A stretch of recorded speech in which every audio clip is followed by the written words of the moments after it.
오늘 하나님 말씀은 예레미야 29장 11절로부터 14절까지 말씀입니다. 14절까지 같이 읽습니다. 여호와의 말씀이니라. 너희를 향한 나의 생각을 내가 아나니 평안이요 재앙이 아니니라. 너희에게 미래와 희망을 주는 것이니라. 너희가 내게 부르짖으며 내게 와서 기도하면 내가 너희의 기도를 들을 것이요 너희가 온 마음으로 나를 구하면 나를 찾을 것이요 나를 만나리라. 이것은 여호와의 말씀이니라. 나는 너희들을 만날 것이며 너희를 포로된 중에서 다시 돌아오게 하되 내가 쫓아내었던 나라들과 모든 곳에서 모아 사로잡혀 떠났던 그곳으로 돌아오게 하리라. 이것은 여호와의 말씀이니라. 아멘. 오늘 말씀의 제목은 우리를 향한 하나님의 생각, 하나님이 우리를 위해서 어떻게 생각하실까? 어떤 생각을 가지고 계실 것인가? 우리 인생에게 가장 필요한 것이 뭐냐? 그렇게 묻는다면 아마 희망과 용기라 그렇게 생각합니다. 아마 저희 삶 속에 희망이 없다면 내일을 살아갈 수 있는 의욕이 없어지는 것이죠. 아무리 위대한 그런 사람이라 하더라도 세상을 살아가면서 절망을 다 느끼고 어려움을 다 느끼는 것이에요. 그 가운데서 희망을 찾게 됐고 또 용기를 갖게 됐고 이러면서 그것을 뛰어넘게 되는 것이에요. 한국의 어떤 연구 조사기관에서 직장 다니는 사람들 중에 조사를 해보니까 10명 중에 9명은 자기 다니는 직장을 떠나고 싶다. 90%가 직장을 떠나고 싶다. 그래서 왜 떠나고 싶으냐 하니까 일이 많아서도 아니고 봉급이 꼭 적어서가 아니라 비전이 없어서 떠나고 싶다. 자기가 정말 새로운 희망을 가지고 무엇인가 자기가 열정을 가지고 할 수 있는 그런데 일해봤으면 좋겠다. 또한 대형 책방에 꽃을 새로 넣었습니다. 꽃집을 넣어서. 그래서 비즈니스 모델을 새로 개발했는 것이 책과 함께 꽃을 사람들에게 딜리버리 해주는 것이죠. 그런데 거기에서 조사해 보니까 꽃을 샀는 사람, 책과 꽃을 샀는 사람 중에 24%가 4분의 1이 본인한테 오는 거로 했대요. 본인이 꽃을 주문하고 본인이 자기한테 오는 거예요. 그런데 거기 메시지가 대부분이 뭐냐 하면은 거기 나와 있는 것이 용기 내라, 화이팅. 자기 자신의 용기를 내라, 그리고 화이팅. 사람들이 살아갈 때에 진짜 용기가 필요하고 희망이 필요한 것이에요. 이걸 정난하게 보여주는 그런 일에 생각됩니다. 오늘날도 우리가 살아갈 때에 정말 희망이 필요하고 용기가 필요한 것이에요. 오늘 읽은 이 예레미야 29장에 대한 배경의 말씀은 이스라엘의 유다의 마지막 기간입니다. 이제 얼마 있지 않으면 유다는 망하게 되죠. 유다가 망하기 전인데 그동안에 강대국인 바벨론이 일어나면서 바벨론으로부터 침략을 받습니다. 바벨론으로부터 침략을 받으면서 1차, 2차 침략 받으며 바벨론에서 침략 왔다가 예루살렘과 이스라엘에 있는 것들 좋은 것을 자기들이 회수해가 빼앗아가는 것이에요. 빼앗아가는 것 중에서 그 유다의 유능한 인재들 그리고 또한 목공과 철공, 기술자들, 이 기능공들을 잡아가 버렸습니다. 이때에 잡아갈 때에 우리가 잘 알고 있는 다니엘이든지 그리고 에스겔 같은 이러한 사람도 잡혀가 버렸던 것이죠. 이런 사람은 그곳에 잡혀가 있으면서 자기들은 속히 거기서 해방돼서 본국으로 돌아오는 것이 꿈인 것이에요. 이러한 가운데 자기들은 오직 자기들이 빨리 돌아가기를 원하는 이 마음, 그리고 본국에 있는 유다의 어떤 선지자들은 2년 만에 돌아온다. 하나님께 나에게 말씀하시기를 2년 만에 너희 돌아온다. 이랬는데 하나님께서 예레미야 선지자를 통해서 편지가 보내옵니다. 하나님의 말씀이라 그러면서 편지가 왔는데 거기에서 지금 잡혀서 본국으로 돌아가는 것만 기다리고 있는 이 사람들에게 뭐라고 하냐면은 너희들은 남자들은 거기서 장가가고 여자들은 거기서 시집가고 거기서 가정을 이루고 두고 간 가족들, 두고 간 친척들은 잊어버리라. 그리고 너희들은 그곳에서 70년이 지나야지 돌아온다. 그 중에서 믿음으로 사는 사람도 있고, 하나님만 바라보는 사람, 주야로 하나님께 기도하는 그런 사람, 이런 사람들 다시 복귀되기를 원하는 사람에 너무 충격적이에요. 왜냐하면 70년이라는 그런 세월은 영원히 거기서 뼈를 묻어야 되는 경우가 있고, 아주 어릴 때 왔는 사람이라 해보니까 80, 90, 100살 돼야 돌아가는 것이에요. 거의 불가능한 그런 일인 것입니다. 엄청난 충격인 것이에요. 근데 놀라운 것은 하나님께서 오늘 11절 말씀에 보면 여호와의 말씀이니라 너희를 향한 나의 생각은 내가 안 하니 평안이요 재앙이 아니니라 너희에게 미래와 희망을 주는 것이라. 이런 가운데 있는데 불구하고 하나님께서 말씀하는 게 뭐냐면은, 쉽게 풀이하게 이야기한다면은 너희들이 포로로 잡혀가 있지만 결국은 좋아진다. 지금 그 말씀인 것이요. 예수 잘 믿고 있는데 이런 말씀이 들렸다 그러면 이해가 되는데, 지금 포로로 잡혀가서 하루가 여삼추같이 기다리는, 자기들이 본국으로 돌아가는 걸 손꼽아 기다리고 있는 그런 사람들에게 70년 후에 이야기하시면서, 그러면서 너희들에게 내가 너희들에게 주는 것은 재앙이 아니라 평안이다. 그리고 너희들에게는 미래와 희망을 주는 것이라, 그렇게 말씀은 이해가 되질 않는 것이죠. 저는 이 말씀을 읽으면서 느꼈던 것이 말라기서에도 똑같은 말씀입니다. 이스라엘 백성들이 바벨론에 잡혀갔다가 돌아왔는 사람들이죠. 성벽을 다 만들고 나서, 그리고 영적으로 해에 나태해져 있는 그런 사람들에게 하나님께서 말씀하시기를 뭐라 그러냐면 내가 너희를 사랑한다 그랬던 거예요. 이 사람들은 돌아와서 지금 먹고 살기도 힘들고 너무 생활이 가난하고 힘들었어요. 그런데 하나님께서 그들에게 너희를 사랑한다 그러니까 이스라엘 백성들이 그 말라기에서 하나님 우리를 사랑한다고요? 사랑한다면서 어떻게 우리를 포로로 잡혀가게 하고 돌아와서 이렇게 가난하게 굶주려 살게 하십니까? 그러면서 어떻게 사랑이라 그럽니까? 그러니까 하나님께서 다시 말씀하시기를 에서를 봐라. 너희들은 야곱의 자손이지 않느냐? 에서는 겉으로는 굉장히 팽창했는 것 같지만 나는 야곱은 사랑하고 에서를 미워했다. 그래서 그들을 실랑에 붙여버리고 다 망해버리겠다. 근데 너희들은 살아있지 않냐? 내가 너희를 보호하고 지켜줘서 너희들이 지금 살아있지 않는 것인가? 하나님께서 말라기에 이스라엘 백성들이 그렇게 말씀했는 것이에요. 지금 바벨론에 잡혀가 있는 사람들에게 같은 뜻으로 말씀하고 있습니다. 내가 너희를 사랑해서 포로로 잡혀가게 했다.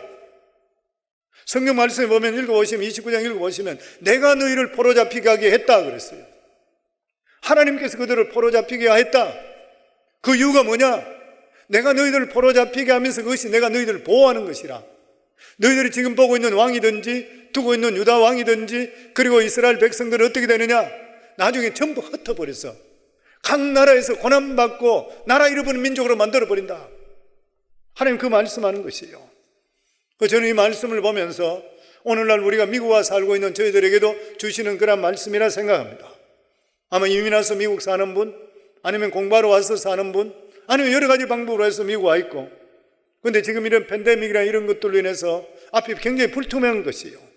하나님께서 우리에게 주시는 그러한 이스라엘 백성이 주시는 똑같은 말씀이 뭐냐면은, 첫 번째가 뭐냐면 희망을 가지라. 하나님이 계시기 때문에 희망을 가지라.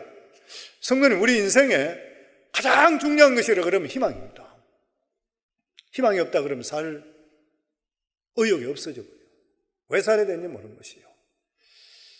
1944년 그 아우슈비츠 포로 수용소에 수용됐다가 기적적으로 살아남았던 이 정신과 유대인 의사 빅터 프랭클은 그가 지었던 포로 수용소라는 그런 책에 보면 1944년 크리스마스 때부터 뉴이어 일주일 동안에 포로 수용소에 있던 사람들이 사망률이 급증해 버렸답니다. 전염병이 돌아온 것도 아니고 중노동이 늘은 것도 아닌데 사람이 엄청 많이 그때 죽었다. 조사를 해보니까 사람들 마음속에 이번 크리스마스 때는 내가 집으로 돌아갈 수 있다는 소망을 가지고 있었던 거예요. 근데 그 소망이 이루어지지 않자 얼마 있지 않아서 해방이 됐지만 그 소망이 이루어지지 않다. 사람들이 희망을 잃어버리니까 죽어버렸다 그래요. 삶 속에 희망을 우리가 갖는 것만큼 얼마나 이것이 중요한 일인지 모르는 것입니다. 희망은 한 사람의 삶의 가치를 높여주고 심지어는 우리 생존에 없어서는 안 되는 요소인 것이요. 그래서 이런 말이 있습니다. 희망과 믿음을 가지고 있는 사람에게는 불행이 잘 찾아오지 않는다. 내가 희망을 가지고 정말 믿음을 가진 사람들은 불행이 잘 다가오지 않는 것이요. 우리 잘 알고 있는 오 헨리의 마지막 잎새, 거기 보면 여류학자, 무명 여류학자 존 씨가 폐렴에 걸려서 사경을 헤맵니다. 살아날 확률 10%밖에 되지 않는 것이죠. 병상에 누워서 창밖을 내려다보는데 거기 담쟁이의 잎새, 바람에 따라서 날씨가 추워지면서 하나하나 떨어지기 시작하죠. 하나하나만 저 잎새가 떨어지면 나도 같이 죽을 거야.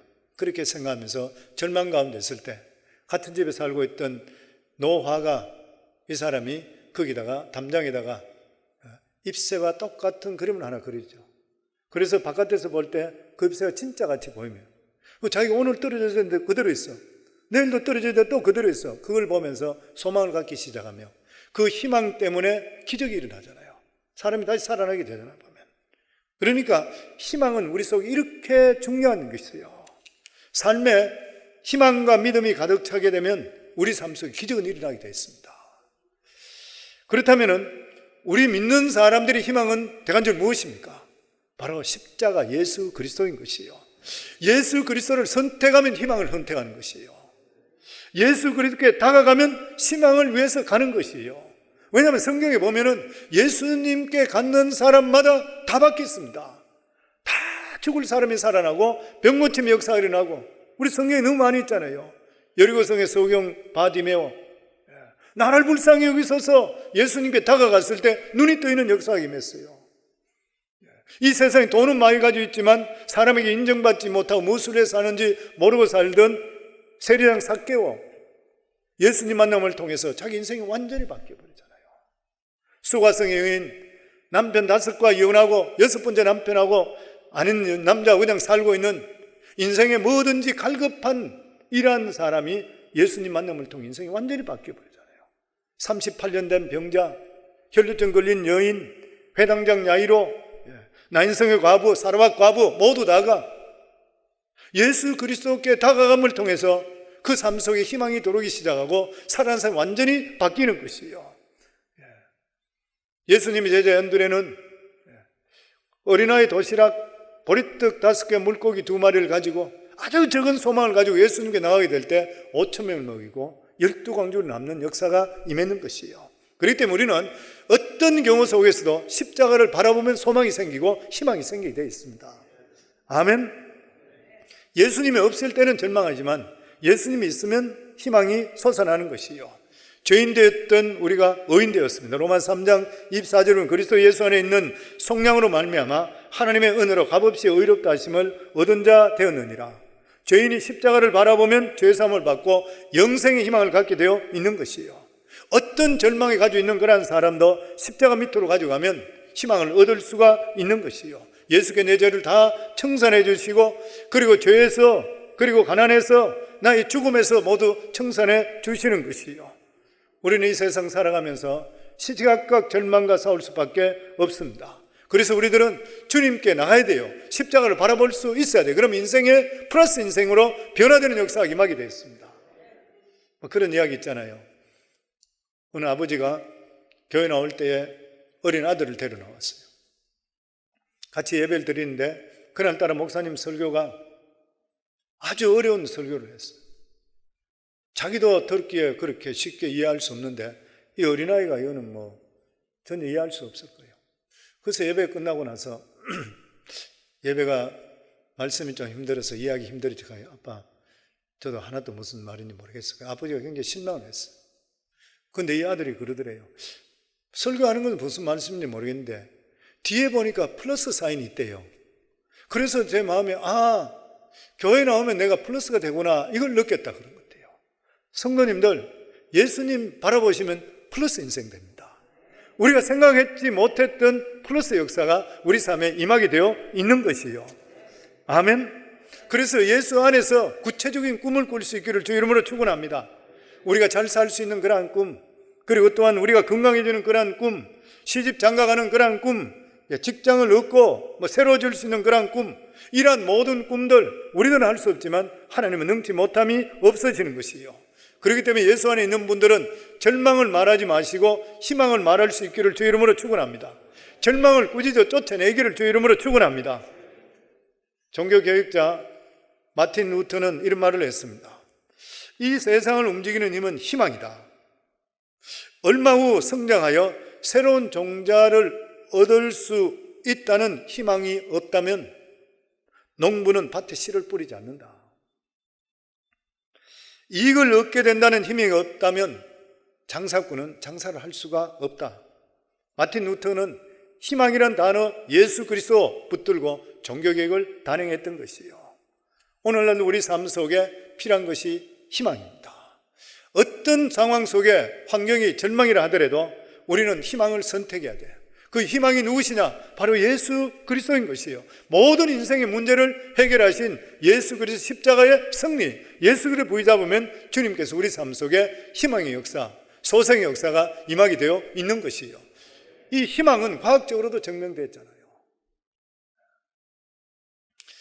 이 암 전문의 의사가 두 사람이 이런 대화를 나눕니다.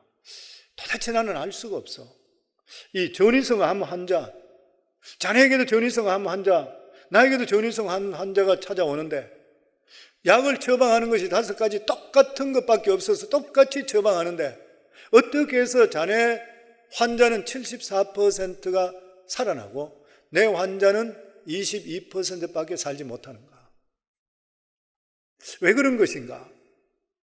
같은 양의 약, 같은 시간에 먹게 하고 같은 약을 쳤는데 양도 똑같고 똑같은데 어떻게 해서 내 환자는 이렇고 자네 환자는 그런 것인가? 그럴 때 그 앞에 있던 그 친구 의사가 그래 이야기했습니다. 자네 환자하고 나하고 자네하고 틀린 게 뭐냐면 자네는 약을 줬지만 나는 약을 줄 때마다 희망을 주네. 이 약을 주면서 이것이 호프입니다. 이 당신을 반드시 치료해 줄 것입니다.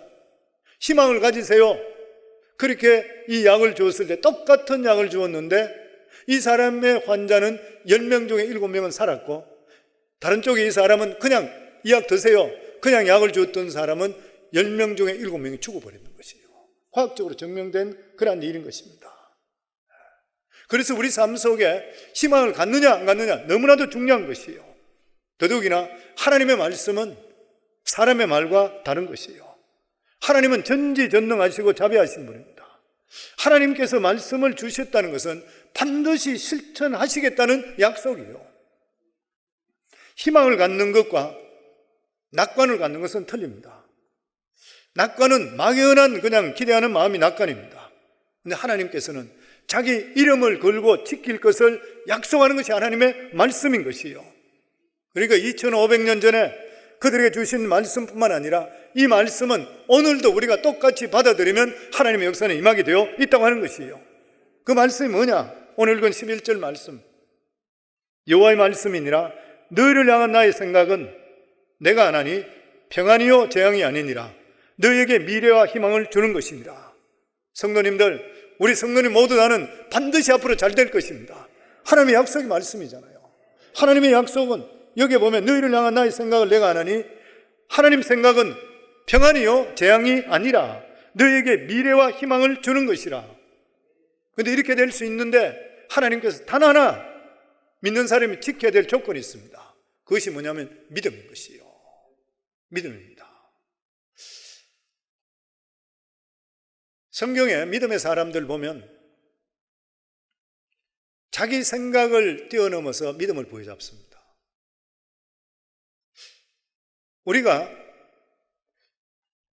믿음도 경험적인 믿음이 있어요. 그런데 경험해보지 않는다 하더라도 하나님께서 말씀해 주시고 하나님이니까 믿는 믿음이 있어요. 그런데 성경이 나누는 위대한 믿음의 사람들은 믿음을 체험하지 않았더라도 믿음 자체를 부여잡습니다. 굉장히 중요한 말씀이에요. 성경에 사드락과 메삭과 아벳느고 같은 사람은 금신상에 절하지 않게 되면 풀무불 뜨거운 불 속에 용광로 집어넣는다 그랬습니다. 자기는 한 번도 겪어보지 못했습니다. 용광로에 들어왔다 살아본 적이 없어요. 그럼에도 불구하고 그는 하나님이시기 때문에 믿었던 것이에요. 하나님이라는 그 자체를 믿음을 가짐을 통해서 용광로에 뛰어들었던, 그냥 들어갔던 것이에요. 보면 그 하나님께서 우리들에게 원하시는 믿음이 뭐냐면은 경험했기 때문에 믿는 것이 아니라 하나님께서 말씀해 주시니까 믿는 그 믿음을 가질 때에 우리 삶 속에 하나님의 놀라운 역사가 임하게 돼요. 그래서 사드락과 메삭과 아벳느고는 풀무불에 들어갔는데도 불구하고 다시 나올 때 옷자락 머리카락 하나 타지 않게 나왔던 것입니다. 한 번도 풀무불에 들어가 보지 않았지만 하나님 자체를 믿는 그 믿음 때문에 그 삶 자체에 하나님의 기적의 역사는 나타났던 것이에요. 그래서 성도는 우리들도 살아갈 때에 어떤 일 속에 내가 이걸 겪어봤으니까 알아가 아니라 한 번도 겪어보지 못했다 하더라도 하나님 말씀하니까, 하나님이시니까 하나님 때문에 믿음을 통해 기적의 역사는 우리 속에 임하게 되어 있는 것이에요. 그러니까 우리가 무엇을 붙들어야 되냐? 하나님의 선하심을 붙들어야 됩니다. 하나님의 선하심. 하나님 반드시 우리 삶 속에 선하게 인도해 주신다. 4절 말씀에 보면 하나님께서 내가 너희를 포로로 가게 했다. 그 말이 무슨 말이에요? 사람들이 알지 못하는 계획이 하나님께 있었다. 그러면 16절 말씀에 보면은 평안하게 있다고 생각되는 유다 왕과 백성들에 대한 말씀입니다. 내가 칼과 기근과 점령 등으로 그들을 뒤따르게 하며 그들을 세계 여러 나라 가운데 학대를 당하게 할 것이며 내가 그들을 쫓아낸 나라를 가운데서 저주와 경악과 조소와 수모의 대상이 되게 하리라. 남아있는 유다 나라에 있는 사람들 모두 죽든지 세계 여러 나라에서 흩어져 학대를 당한다는 것이에요.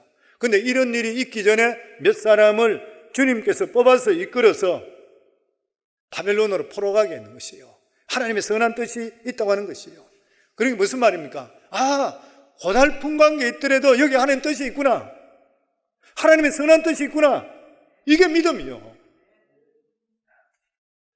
우리가 고통을 당한다고 해서 무엇이나 몹쓸 일이 아니라 하나님의 자녀이기 때문에 이 고통 가운데서도 분명히 하나님의 선한 뜻이 있다 그러면 우리가 그 속에 평안을 얼마든지 발견할 수가 있는 것이에요. 그래서 그런 말이 있잖아요. 고통은 변장된 축복이다. 하나님께 사전에 예방해 주시는 일인지 모르기 때문에 그렇다. 지금 이렇게 고통당하지만 속 사람은 더욱더 강건해질지 모르는 일이다. 내 고통 속에 하나님 선한 뜻이 있다. 팬데믹이 오래가면서 특별히 스몰 비즈니스 하는 분들은 더 앞에 불투명합니다. 언제 리커버 될지 잘 모르는 그런 가운데도 있습니다. 그런데 분명히 하나님을 의지하고 있는 그런 분들은 이러한 고통이나 힘든 가운데서 하나님의 선한 뜻, 안고 일어섬을 아시는 하나님이시기 때문에 분명히 하나님께 선한 뜻이 있는 줄을 믿으시기를 주의 이름으로 축원합니다.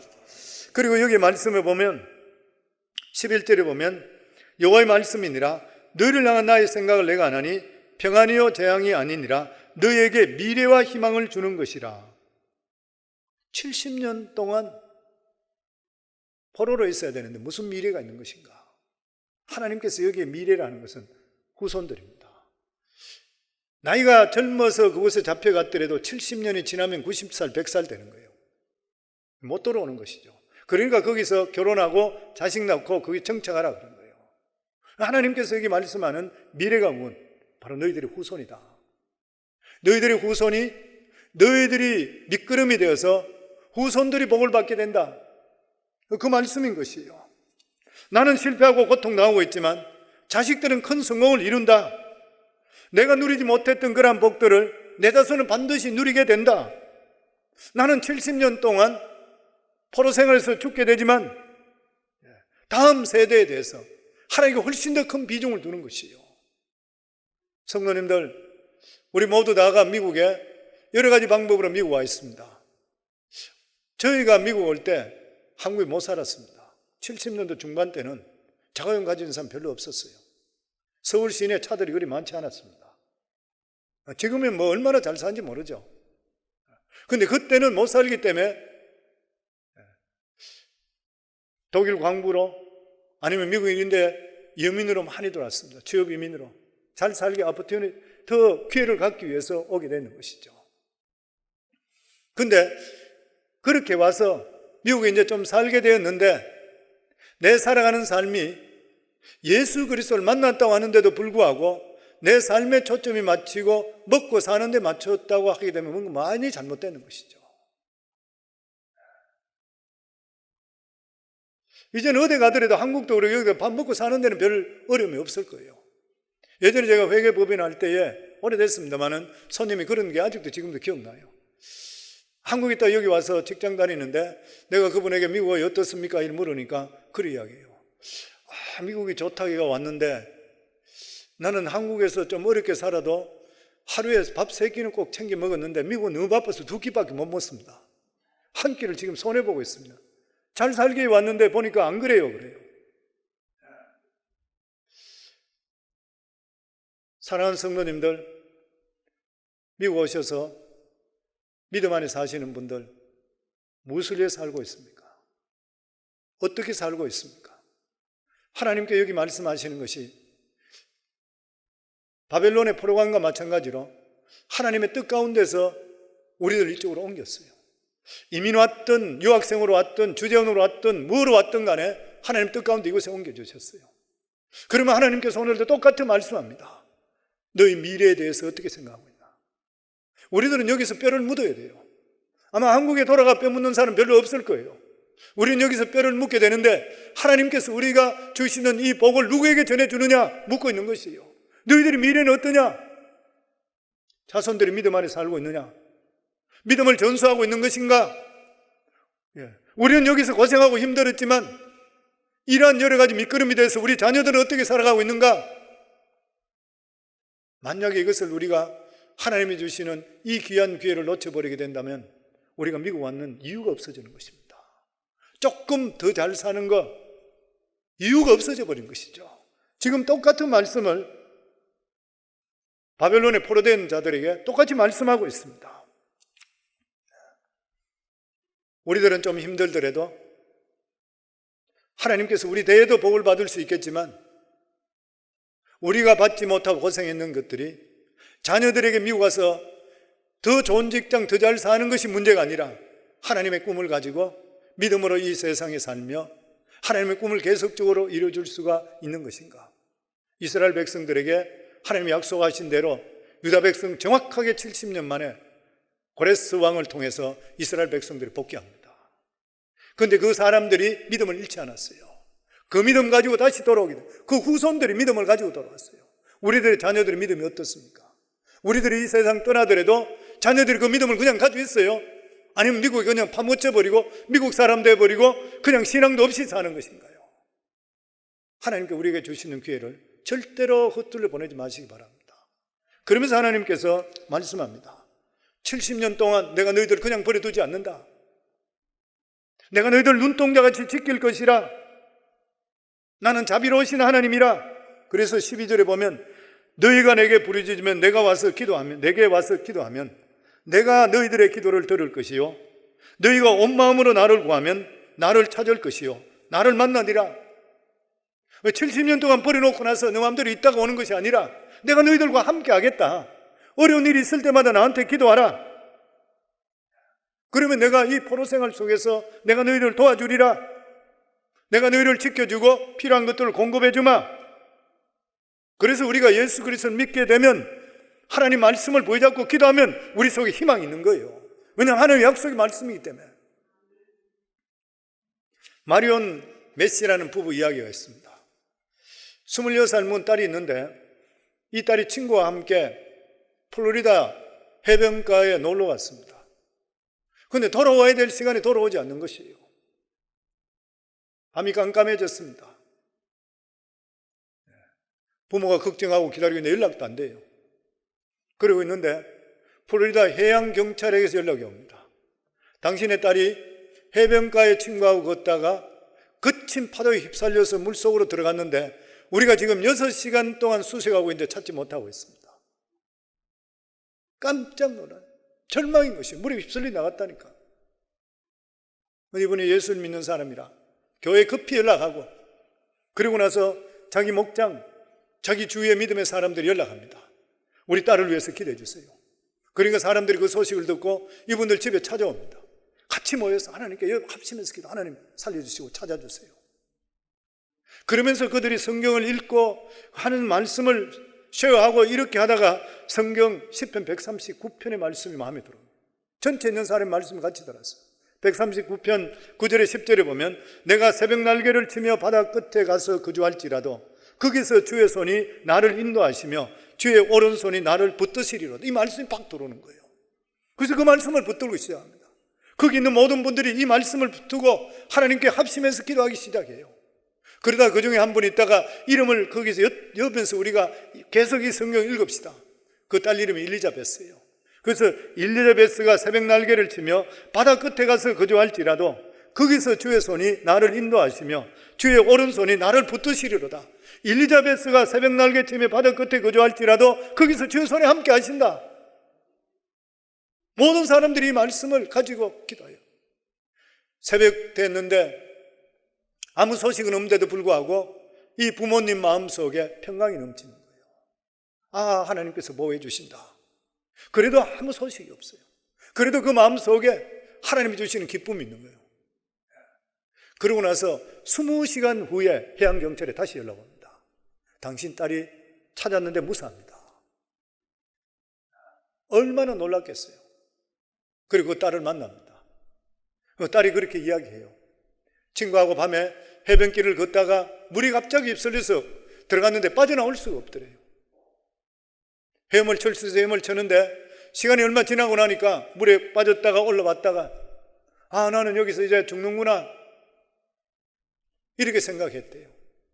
그러면서 힘이 빠져가 이제 나는 죽겠다 생각했는데 구름이 굉장히 낮게 내려와 있는데 그 구름과 그 바다 사이가 갑자기 핑크색으로 분홍색으로 변하는데 거기에 보니까 환상같이 보이는 것이 아빠와 엄마와 동생이 자기를 보고 확 웃는 모습이 돼요. 그걸 보는 순간에 아, 아빠, 엄마, 동생이 나를 위해서 기도하고 있구나. 그러면서 자기가 힘이 생기고 갑자기 힘이 생기고 밑에서 물에서 뭔가 자기를 받치주더래요. 20시간 동안 거기서. 그러다가 주일날 아침에 노 부부가 고기 잡으러 나왔다가 이 처녀를 발견하게 해요. 그래서 건졌어요. 구제받았던 것이요.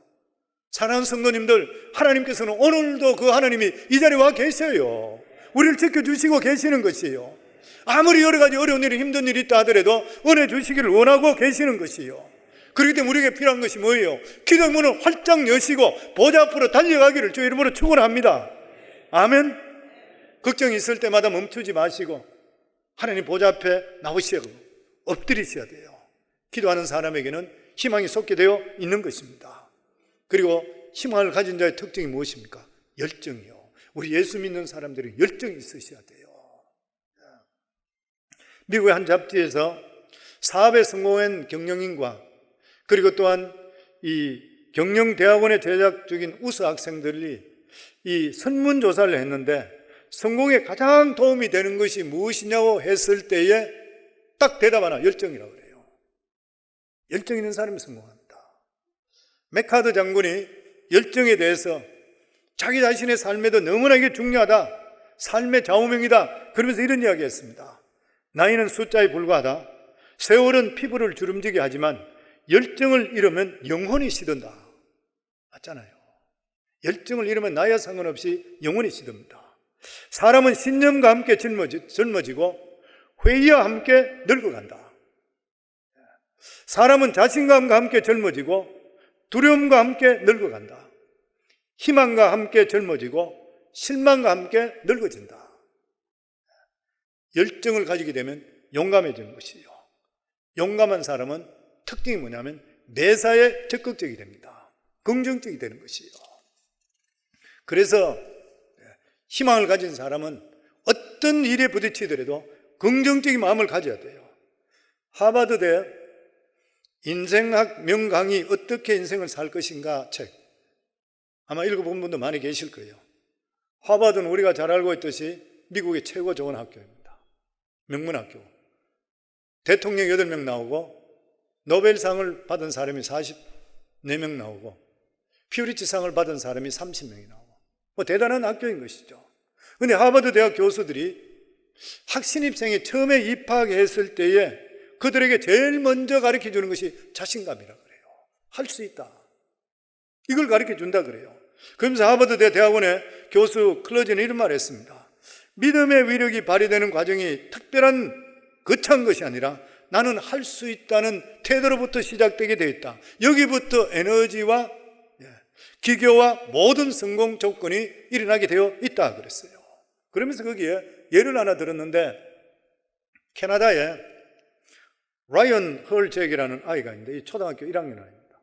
학교 가서 수업을 듣다가 우연히 아프리카 사람들이 당하고 있는 고통에 대해서 듣고 큰 충격에 휩쓸립니다. 사람들이 기아에 시달리고 있을 뿐만 아니라 장난감 어린아이 사는 것은 고사하고 치료할 약도 없고 먹을 물이 오른 깨끗한 물이 없는 것이에요. 그래서 수많은 사람이 죽어가고 있다는 것이에요. 그는 집에 돌아와서 거기서 들을 때 70불만 있으면 우물을 판다고 들었어요. 그래서 집에 와서 어머니한테, 어머니 나 70불만 주세요. 뭐 하려고 그러니 아프리카에 우물 파기 위해서 70불 필요합니다. 그 당시에 돈이 70불이 큰 돈이었어요. 어머니가 그렇게 큰 돈은 힘들지 않겠니? 그리고 아이한테 좀 힘들다 그랬던 거예요. 그런데 아이가 포기하지 않아요. 매일 저녁에 잘 때마다 하나님 우물을 팔게 해주세요. 반드시 우물 파게 해주세요. 저를 통해. 계속적으로 기도하는 거예요. 그러니까 어머니가 그 마음에 감동을 받아서 그래서 집에서 일을 시킵니다. 카페 청소해주면 2불, 창문 닦으면 1불, 뭐 이런 식으로 돈을 주기 시작했어요. 이 아이가 70불을 모읍니다. 그리고 학교 가지고 갔는데 이 70불로는 우물을 팔 수 있는 돈이 아니라 펌프 하나 살 수 있는 돈밖에 안 돼요. 어머니가 우물 파는 non-profit organization에 연락해서 물어보니까 2,000불 든다 그래요. 그러니까 할 수 없는 거예요. 그래서 아들에게 도저히 할 수가 없다. 포기해라. 그러니까 이 아들이 아니에요 어머니. Yes I can. 난 할 수 있어요. 그러면서 이 아들이 자기 학급에다가 모금함을 만들어 가져가서 아이들에게 얼마든지 해서 우리가 돈 모으자 이러고 내놨대요. 어머니가 감동을 받는 거예요. 그래서 자기 친척들 주위 사람들에게 편지를 보내기 시작합니다. 라이언이 이런 일을 하기 시작했는데 우리 같이 힘을 모으면 좋겠다. 그러니까 사람들이 그걸 보고 단순간에 너무 좋은 생각이다. 우리도 동참하겠다. 연락 오기 시작했어요. 그런데 그 중에서 캠프빌의 한 신문사에서 그 이야기를 듣고 나서 신문에다가 라이언의 우물이라는 제목으로 신문을 냈어요. 이 아이가 아프리카의 우물을 파기 위해서 이렇게 하고 있다. 수많은 사람들이 모여들기 시작했습니다. 아프리카 우물 파기 운동 적극적으로 했는데 이 아이 하나 때문에 5년 후에 식수 부족으로 가장 문제가 심각했던 우간다 전체 지역의 56%가 샘물을 공급되게 돼요. 샘물을 파게 됐다 그래요. 아주 평범했던 아이 하나 지치지 않고 할 수 있어요. 왜 안 돼요? 시작했던 이 아이. 그래서 이 아이를 캐나다의 영혼이라, 캐나다의 스피릿이라 그러한 별명까지 불리게 되었다고 하는 것이에요. 그러면서 이 책에는 세상은 용감한 자의 것이다. 나는 못해 하는 사람은, 나는 하야하는 사람과 절대 못 이긴다. 이 세상은 나는 할 수 있다는 사람이 주관되게 되어 있다고 하는 것이에요. 더더욱이나 우리들은 누굽니까? 우리들의 뒤에는 우리들과 함께하는 분은 예수 그리스도예요. 예수님께 뭐라 그랬어요? 할 수 있거든 무슨 말이냐? 믿는 자에게 능치 못함이 없다 그랬죠. 제가 몇 번 말씀드렸던 그런 얘기잖아요. 오스트레일리아에 있는 초등학교도 낙제생으로 졸업하고 겨우 졸업했고 그리고 중고등학교도 거의 비슷하게 그냥 그런 식으로 하고 아예 실력이 안 돼서 대학교는 갈 생각도 못하고 머리도 나쁘고 집안에서까지도 별로 희망이 없다고 생각해서 나가서 그냥 네 살기는 살아라고 그렇게 집안에서 나왔던 그런 사람. 이 사람이 희망이 전혀 없었던 그런 사람이에요. 나는 패배했는 인생이다. 나는 머리도 나쁘고 뭐 할 수 있는 게 하나도 없다. 이렇게 해 그냥 인생을 힘없이 살던 그런 사람. 그러다가 어떤 직장에 말단 직원으로 들어가게 되었습니다. 그 자기 생각에는 한평생 나는 이렇게 사는 것이 내 인생이라 이렇게 살았던 것이에요. 근데 어느 날 미국 본사에서 부사장이 와서 직원들을 모아놓고 강연하는 거예요. 강연하는 도중에 성경책을 내놓고 나서 성경 마가복음 9장 23절 할 수 있거든 무슨 말이냐? 믿는 자에게 능치 못함이 없느니라 하면서 당신 인생에서 성공하지 못하고 패배져가는 이유가 뭐냐면 생각 때문입니다. 더더욱이나 예수 안에서 어떻게 부정적인 생각을 합니까? 여러분 할 수 있습니다. 부정적인 파장은 없애버리도록 하세요. 당신의 모든 능력을 빼앗아갑니다. 지금부터 믿음 안에 할 수 있다는 마음으로 가보세요. 하나님의 역사하십니다. 이 말을 듣는 순간에 자기 가슴에 말할 수 없는 뜨거움이 들어오는 거예요. 그 나 같은 자도 할 수 있다는 것인가? 머리도 별로 좋지 않고 배운 것도 없고 나 같은 사람도 할 수 있다는 것인가? 근데 저분 말씀을 들으면 하나님을 믿고 할 수 있다는 마음을 가지게 되면 할 수 있다 그러니까 믿져봤자 본전인데 돈 드는 것도 아니니까 내가 이렇게 살아보자. 그러면서 갑자기 나는 몇 년 후에 여기 지사장이 될 거야. 그리고 사장이 될 거야. 그런 마음을 가지면서 할 수 있어 이런 마음이 들어오기 시작하니까 얼굴이 바뀌는 거예요. 걷는 모습이 바뀌어. 사람 성도는 우리 마음속에 자신감을 가지면 태도가 바뀌게 되어 있습니다. 그래서 퇴근하고 집에 들어가는데 부인을 보고 깜짝 놀라. 당신 직장에 무슨 일이 있었어요? 아니 아무 일 없었어. 근데 당신 왜 그래요? 모습이 왜 그래? 아 나는 지금부터 할 수 있어. 옛날에는 할 수 없어서 그냥 발을 줄줄 끌면서 추적추적 끝나고 나면 뭐 억지로 사는 것이 들어가던 사람이 얼굴이 달라지고 헛개를 딱 피해버린 거예요. 그때부터 이분은 적극적으로 살기를 시작합니다. 실제적으로 자기가 하나님께 기도했는 대로 몇 년 만에 지사장이 되죠. 그리고 나서 나중에 전체 회사에 세계적으로 여러 가지 글로벌 슈퍼바이저식으로 되게 되고, 그리고 자기가 나중에 직장에서 그만두고 그리고 사람들의 펀드를 모아서 오스트레일리아 백화점을 오픈하는 거예요.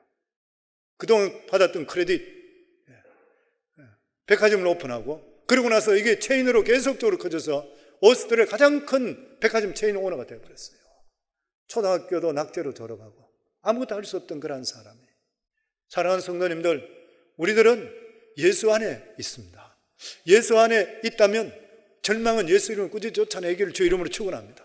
오늘 이 순간부터도 사랑하는 설교 듣는 여러분들 모두 다도 저희 다 모두 합쳐서 우리 모두 다도 어떤 일을 당하더라도 우리 속에 절망이든지 부정적은 없애버리고 하나님께 함께 하시니 할 수 있다는 용기와 희망을 가지고 우리 삶 속에 살아가시기를 주 이름으로 축원합니다. 왜냐하면 하나님 생각을 우리가 알잖아요. 하나님 생각이 뭐라 그랬어요?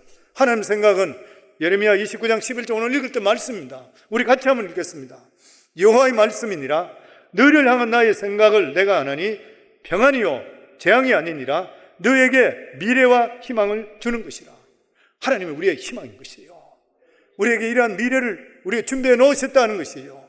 내가 나의 생각을 아나니 평안이요 재앙이 아니니라.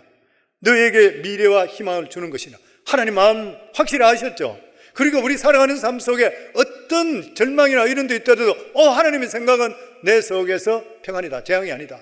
그리고 미래와 희망이다. 믿으시는가요?